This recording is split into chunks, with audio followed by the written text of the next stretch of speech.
Bonjour à tous et bon retour sur ma chaîne. Donc tout d'abord, merci à tous pour vos messages de fin d'année. On va reprendre gentiment, la 14 janvier, un petit peu à faire le tour des marchés. On va commencer par les actions françaises et puis si j'ai le temps, dans la semaine, je traiterai aussi le PEA, PME et puis éventuellement les actions internationales ce week-end. Voilà. C'est parti.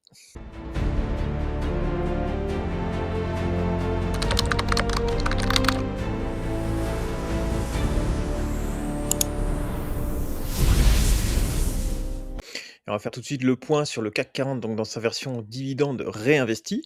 Donc là, on voit qu'il a fait quand même un plus haut historique encore cette semaine. Donc pour le moment, tout va bien sur le CAC 40, mais c'est surtout sur la partie, sur sa partie classique, on va dire, comme il est représenté d'habitude. On voit qu'on avait cette zone des 8300 qui était vraiment résistante là, et on a commencé à la franchir. Donc c'est plutôt une bonne chose. On voit bien que pour le moment, ça reste haussier. On est au-dessus de la zone de neutralité sur le CAC 40. On est au-dessus de la ligne de signal sur la MACD, on est plutôt bien ici, c'est bien orienté au-dessus de la moyenne mobile 200.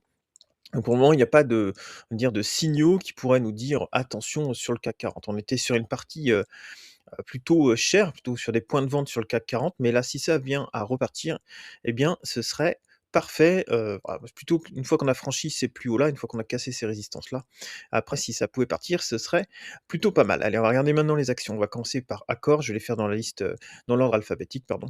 Donc Accor, toujours entre 2, hein, c'est toujours entre le depuis des mois maintenant, hein, on va pas tarder dessus.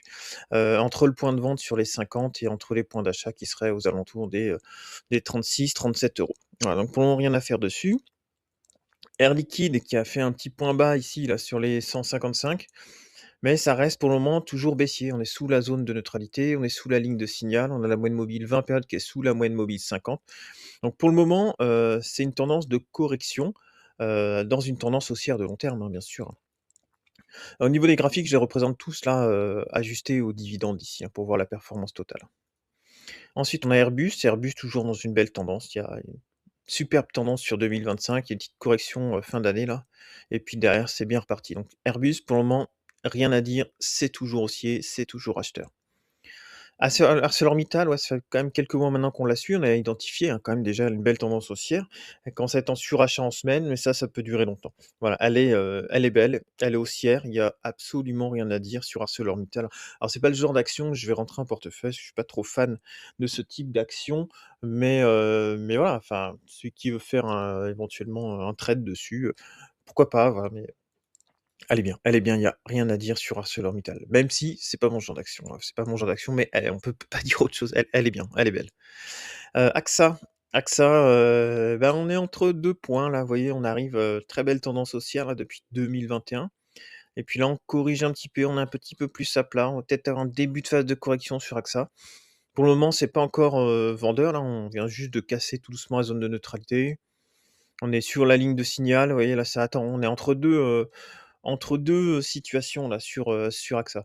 C'est haussier sur du long terme, hein, depuis, 2021, il y a aucun problème, hein, même si on dézoome, vous voyez, c'est bien haussier, il y a pas de problème, mais là, on arrive peut-être, ça y est, à un point potentiel de prise de profit. Vous voyez, on avait déjà cette zone-là, si j'enlève les dividendes, en 2000, on est sur les niveaux de 2000, donc c'est pas non plus, enfin, on peut pas être surpris qu'il y ait des prises de profit ici, hein. Et là, si on enlève les dividendes, vous voyez, elle commence à passer en phase de correction. Donc attention quand même sur AXA, mais peut-être que dans l'année, en laissant tranquillement la correction se faire, eh bien, on pourra avoir, quelque chose de pas mal dessus. Ensuite, on a ALD Automotive, donc Ayvens, qui est plutôt bien, toujours bien orienté.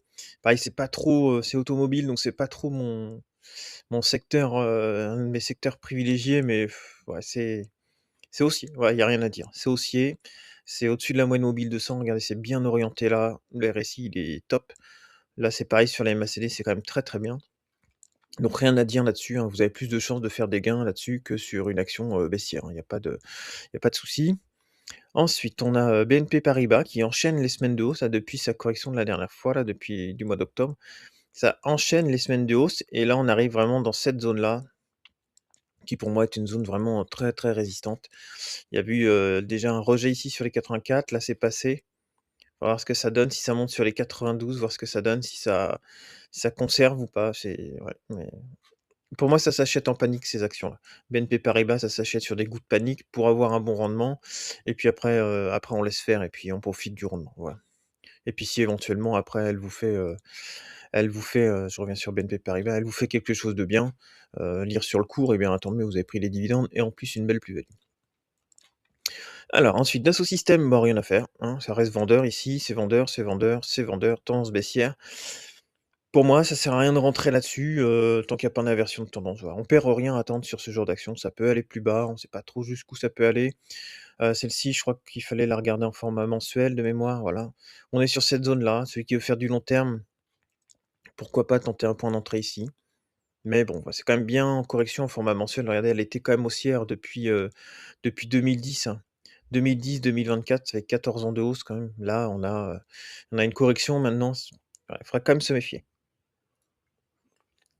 Ensuite, Eiffage. Alors Eiffage, bah, voilà, on arrive sur ce point-là, c'est le point que je voulais vous faire voir. En format mensuel ici, le point, haut de 2007 et on a tapé une fois, 2 fois, 3 fois récemment et on s'est fait jeter une fois, 2 fois et 3 fois récemment. Donc là, Eiffage, ouais, c'est vraiment sur une zone, un petit peu compliquée, mais ça reste haussier pour le moment.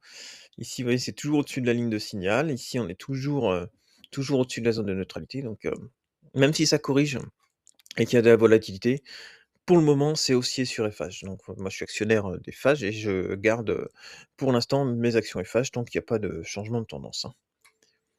Engie, alors ce qu'elle va nous faire staller, mais voilà, elle était très, très bien repartie Engie, très, très bien repartie. Si on regarde sur un format mensuel, voilà, c'est ça qui est important. Format mensuel, vous avez la moyenne mobile 200 qui est là. Oui, on casse la moyenne mobile 200, ça revient tester et ça repart. Donc là, très, très bien. Engie, ça fait plusieurs mois qu'on la suit, hein, maintenant.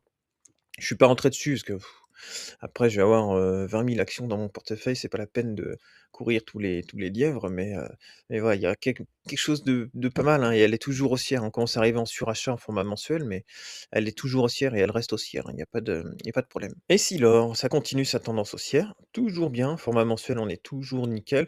On a un petit peu plus de volatilité ces derniers temps. On a eu de la volatilité février à juillet et là on a eu de la volatilité pardon sur novembre-décembre. Vous voyez, il y a eu, par rapport aux autres moments, il y a quand même 2 gros coups de volatilité ici sur Essilor, mais bah, ça reste haussier, ben, surachat ici on corrige, oui, on vient c'est ça qui est pas mal avec cette action-là, je trouve, c'est que et vous venez, surachat, on se pose sur la zone de neutralité, surachat, on se pose sur la zone de neutralité, surachat, on se pose sur la zone de neutralité. Ça reste propre et toujours au-dessus de la zone de neutralité et au niveau pareil de la MACD, vous voyez, c'est très, très rare qu'on vienne, juste sous la ligne de signal. C'est vraiment très, très rare donc ouais, cette action elle est superbe Essilor. Euronext, donc c'est toujours en correction pour le moment. Donc moi j'avais tenté un achat sur les 127 que j'ai revendu sur 127, parce que ça n'avait pas pris et puis là, bah, je pense qu'il faut pas trop se prendre la tête, sur Euronext, hein. C'est vendeur, c'est vendeur, c'est vendeur. Voilà, tout simplement. Donc là, on est plutôt sur une phase de correction. L'action reste haussière, il y a pas de problème, mais on est dans une phase de correction dans sa phase haussière. Donc là, c'est le genre d'action, ça vaudra le coup, je pense, de prendre, sur une fin de correction, hein, quand là va commencer, oui, cette tendance de baisse comme ça, par exemple et puis derrière, hop, quand ça recroise en format semaine, tenter une position et puis derrière, là, ça vous faisait un 72. Vous voyez? Vous prenez cette jambe-là, la jambe de hausse là, mais tant que ça a pas recroisé, ça sert à rien de rentrer. Pour ma part, je trouve que ça sert à rien de rentrer. FDJ, c'est baissier, toujours et encore. Donc là, c'est vendeur. Ici, on voit bien sous la moyenne mobile 200, la moyenne mobile 20 sous la moyenne mobile 50. Ici, c'est en survente, mais depuis longtemps maintenant, depuis le mois de novembre. Et ici, c'est largement vendeur. Donc il y a autre chose à faire que d'aller sur FDJ. Sauf si vous croyez vraiment en l'action. J'ai fait un peu de trade, j'ai préféré prendre ma perte. Et puis je crois que j'ai bien fait parce que ça continue à descendre. Ensuite, GTT, toujours bien orienté. GTT, elle est très, très belle. Très, très belle. On a des acheteurs à chaque fois vers la moyenne mobile 50 semaines. Ouais, il y a pas de problème. Carnet de commandes plein, très belle action, ça tourne. Elle est haussière sur du long terme, voilà. Toujours un coup de cœur GTT, j'espère que c'est un coup de cœur encore sur 2026, il y a pas de raison. Ensuite, Hermès, on va commencer à surveiller. Hermès, ça faisait plus rien. Ouais, on était sous la zone de neutralité, ça faisait plus rien depuis ici à peu près depuis le mois de mars 2025. Et là, vous voyez, ça commence à nous redessiner du vert, on reprend la zone de neutralité. On n'a pas encore repris la ligne de signal, mais il y a peut-être des chances quand même que dans les prochaines semaines ou dans les prochains mois, on puisse avoir éventuellement de bonnes surprises sur Hermès. Interparfums, c'est toujours baissier, voilà, c'est toujours, dans sa phase de baisse, donc plutôt à attendre. Il y avait éventuellement ce point-là à mettre à profit, ouais, sur la moyenne mobile 200 là, en format mensuel. Visiblement, ça a été acheté, donc à voir si ça confirme, parce que des fois ça achète et puis derrière ça recasse. À voir ce que ça donne, mais systématiquement depuis, 2014, oui, ça c'était systématiquement acheté la moyenne mobile 200. C'est revenu une fois, 2 fois, 3 fois, 4 fois, là c'est la cinquième fois. Cinquième fois que ça teste dessus sur la moyenne mobile 200, donc pourquoi pas, celui qui veut du Interparfum, mais là, il faudrait plutôt, ouais, réfléchir sur un format mensuel et puis si ça casse la moyenne mobile 200 sous les, 23 par exemple, ben, vous revendez.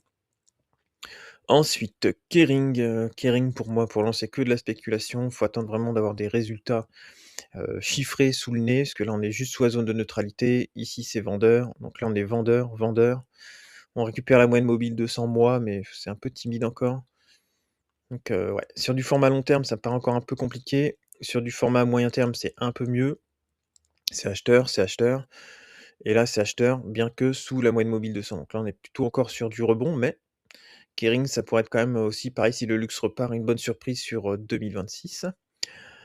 L'Oréal, donc on est toujours dans cette tendance plutôt neutre ici, plutôt neutre sur L'Oréal, donc il y a pas encore grand chose à faire dessus. Mais bon, on récupère quand même la moyenne mobile 200 maintenant. Il faut que ça tienne et que ça redessine quelque chose qui parte vraiment dans le bon sens, hein.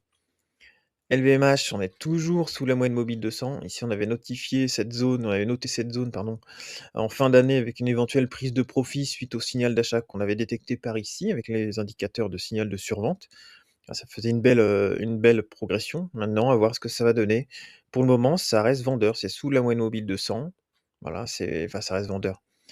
C'est pas encore tous les signaux ne sont pas au vert, hein, parce que le RSI, c'est bon, la MACD, c'est bon, mais on bute sous la moyenne mobile 200, aux environs de la moyenne mobile 200. Donc ça demande encore un petit peu de temps, mais par contre, c'est vrai que ça commence à dessiner quelque chose d'haussier, bah, qui se retourne sur LVMH. Mais après, il faut regarder sur un format mensuel.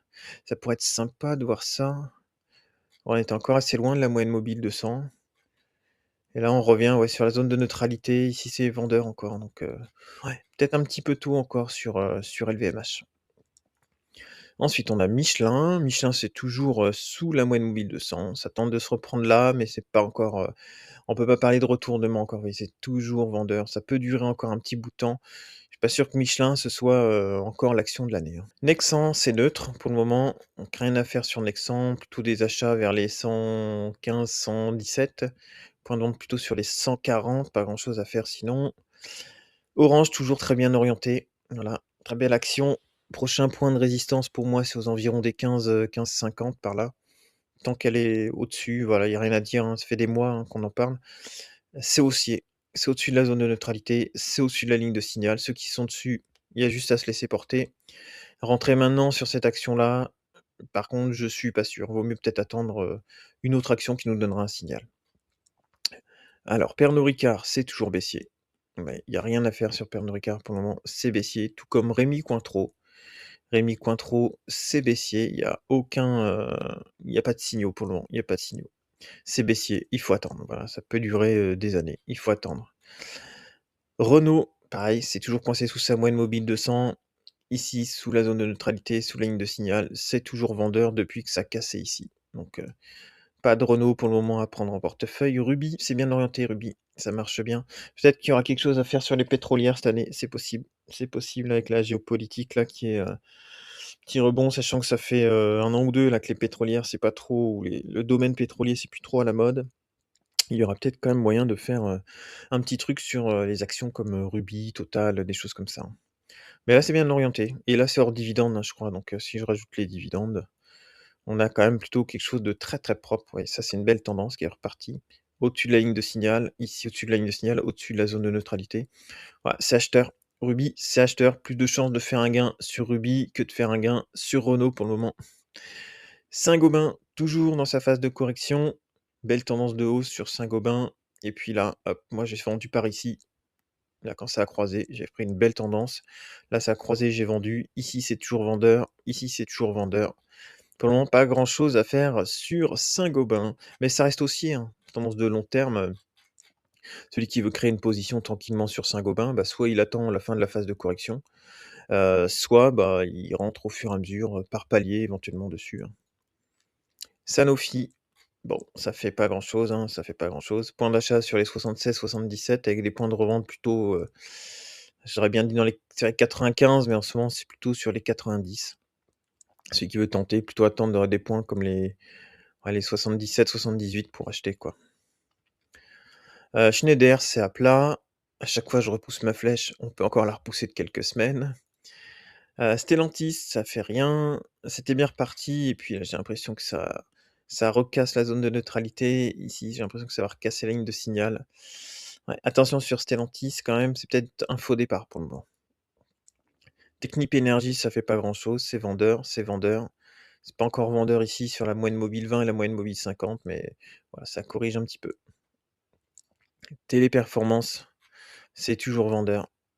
Rien à faire sur Téléperformance pour le moment, plus de risques de perdre de l'argent que d'en gagner. TF1, bon, c'était pas mal et là, c'était à plat et là, on vient quand même de bien, bien casser ici. On casse la ligne de signal, on casse la zone de neutralité. Voilà, peut-être plutôt les zones d'achat en étant patient si ça descend là sur les 6,8, 7 €. 7 € éventuellement, point d'achat sur TF1 pour celui qui en veut. Ensuite, on a Thales, toujours bien orienté. Donc là, on avait noté plutôt ce range-là, mais je crois qu'on peut le remonter là. On a bien nos points de vente ici, hein, maintenant.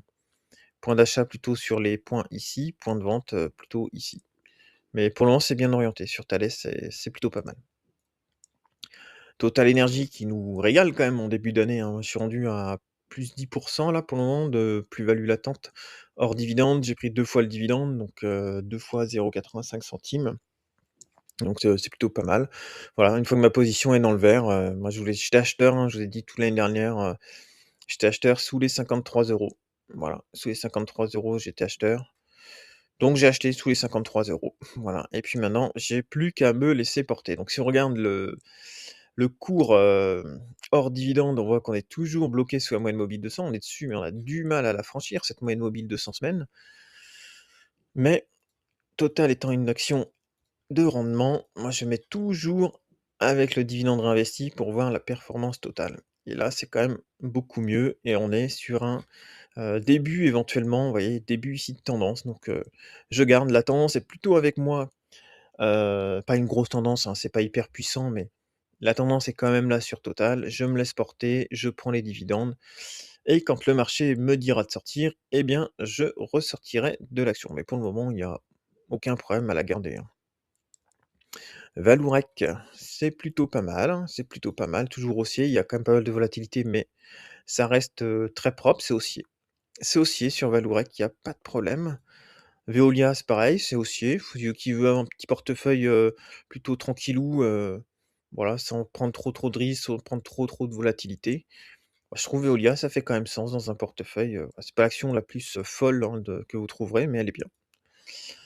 Alors, Vicat, donc Vicat, toujours très bien orienté. Moi, j'étais sorti, hein, sur les 68 €, 68,80 €, je suis sorti, voilà. C'est comme quoi, hein, des fois, si vous suivez la tendance, si, je me laissais porter encore plus longtemps sur la tendance, j'aurais pu, hein, acheter 25 €. Hop, j'avais acheté 25 €, j'avais mis une flèche là, à peu près. J'ai revendu là à 170 de gain, mais ouais, j'aurais pu être à au max à 207 quoi. 207 donc ouais, il y a quand même 30 de gains là pour le moment qui ont été perdus. 30 de gains latents, que j'ai perdus, parce que je suis sorti trop tôt. Donc voilà, donc des fois essayer de on se dit 170 c'est bien une performance et c'est sûr, ça l'est, c'est très bien. Mais j'aurais pu faire mieux juste en me laissant porter par la tendance. Je veux dire si j'avais acheté là, j'avais un rendement de je sais plus 7-8 par an en plus. Enfin, j'étais pas obligé de vendre, vous voyez? J'aurais pu très bien laisser cette perf latente là, et puis continuer à me laisser porter, je sais pas, hein, pendant 2, 3, 4 ans, prendre le dividende en plus et puis, voilà. Donc comme quoi, hein, des fois, même si c'est une très belle perf, bah, on pourra jamais faire un 300 si on revend tous les 30 vous voyez? Donc c'est important aussi de se laisser porter par la tendance des fois. Bon après j'ai quand même fait 170 c'est déjà pas mal, hein. Ensuite, Vinci, ça fait un peu comme Eiffage, hein, c'est toujours haussier, mais c'est un petit peu de volatilité en ce moment. C'est un peu moins beau, à la limite, c'est un peu moins beau, ouais, c'est plutôt neutre sur Vinci en ce moment. Viridienne, donc Viridienne, ça peut être une action qui peut, je pense, vraiment performer cette année.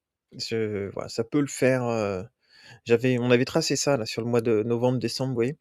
Où on avait, vraiment forcé ici, après on attendait un retour vers la moyenne mobile 20 périodes pour ensuite essayer de prendre un 50. Bah, ouais, celui qui avait pris, vers la moyenne mobile 20 périodes, donc là j'avais mis vraiment, bas, 1 point, c'est au pif, hein, c'est pas au pif, mais je veux dire c'était pour voir une tendance quoi, mais celui qui aurait pu mettre à profit ici en rachetant par là, par exemple, là, sur les 85, c'était 50 de performance, oui. Entre, décembre, janvier, 50 de performance. Juste en attendant, tac, vous prenez et ça repart. Donc là, vous voyez, plutôt pas mal. Donc le scénario qu'on avait à peu près mis en place, allez, à quelques euros près pour la prise de position, bah, il s'est plutôt bien réalisé et ça reste haussier et je pense que enfin, je sais pas. Graphiquement, elle commence à être pas mal, quoi. Graphiquement, elle est pas mal au-dessus de la moyenne mobile 200. Ici, c'est bien orienté, là, c'est bien orienté, là, c'est super bien orienté. Je pense que Viridienne, il y a encore de la marge pour faire quelque chose de bien. Et Vusion Group. Alors Vusion Group, c'est intéressant, vous voyez, parce qu'elle vient de nous faire une mèche énorme là et elle vient de retomber sur sa moyenne mobile 200 semaines. Donc voilà, celui qui veut éventuellement essayer de prendre une position sur Vusion Group, elle était revenue en 2023 dessus avec ce genre de grosse mèche comme ça. Donc ça peut le faire pour celui qui veut tenter un coup sur, il y avait un premier point aux alentours des 200 qui peut correspondre à cette, résistance-là. Bon, ça a cassé. Vous voyez, là, quand ça casse après, des fois, waouh, chiffre rond, boum, ça a cassé les 200 et tout de suite on est venu là, mais ça a été acheté. Donc il y a quand même moyen, je pense, de faire quelque chose sur Vusion Group. Là, on est en survente avec un RSI de 20. Ouais, il y a peut-être un petit coup au moins spéculatif à faire, pour celui qui veut du Vusion Group. Acheter sur les, ouais, 146-150 là, puis si ça casse, tant pis, vous ressortez, mais il y a peut-être moyen de faire quelque chose sur Vusion Group. Allez, je vous souhaite à tous une excellente fin de journée. Salut.